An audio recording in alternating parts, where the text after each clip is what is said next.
दोस्तों, एक बच्चा अपने पापा को एयरपोर्ट छोड़ने आया और पापा से कहा कि पापा आप छुट्टियों के बाद जल्दी आना।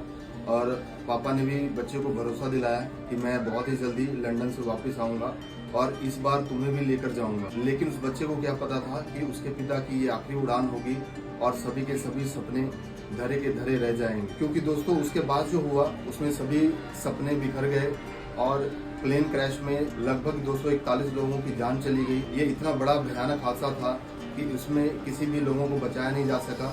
सिर्फ एक व्यक्ति था जो कि भाग्यशाली रहा, जिसका नाम विश्वास कुमार है, जो कि इस हादसे में बच पाया।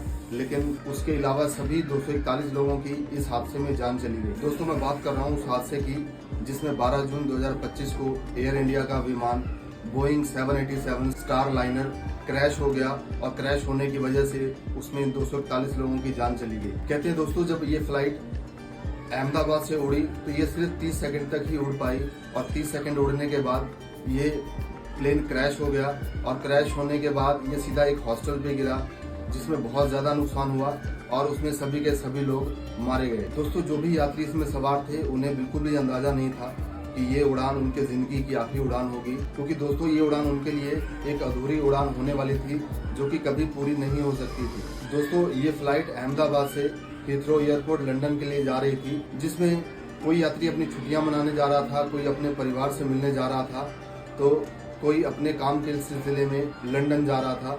लेकिन उन्हें क्या पता था कि ये उड़ान कभी भी कंप्लीट नहीं होगी। दोस्तों, ये एविएशन के इतिहास में बहुत बड़ी घटना है जिसमें इतने लोगों की जान गई है।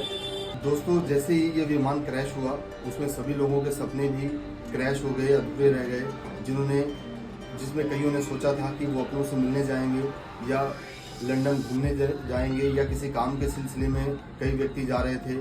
और इसमें सबसे बड़ी बात यह है कि गुजरात के पूर्व मुख्यमंत्री विजय रूपाणी भी इस हादसे में उनकी भी जान चली गई। लेकिन दोस्तों, अभी सही से कहा नहीं जा सकता कि ये हादसा किस वजह से हुआ है, कोई तकनीकी खराबी की वजह से हुआ है या कोई ह्यूमन एरर की वजह से हुआ है। इस पे अभी भी सभी एजेंसियां जांच कर रही है और जांच के बाद ही खुलासा हो पाएगा कि आखिर 30 सेकंड उड़ने के बाद ही ये जहाज कैसे क्रैश हो गया या इसमें क्या खराबी थी। जिस बिल्डिंग पे ये जहाज क्रैश हुआ था दोस्तों, कहते हैं कि उसमें भी कम से कम 30 लोगों की जान चली गई जो कि उस समय अवेलेबल थे। क्योंकि जहाज जब गिरा तो उसने पूरे बिल्डिंग को उड़ा दिया और वहाँ पे आग ही आग फैल गई, जिस कारण से 30 से 35 लोग कहते हैं कि उसमें झुलस के उनकी भी जान चली गई। तो अगर कुल मिला के बात करें तो 270 से अधिक लोगों की इस प्लेन क्रैश में मृत्यु हुई है। और रिसेंटली पहलगांव में हुए अटैक के बाद सबसे बड़ी घटना जो कि भारत में हुई है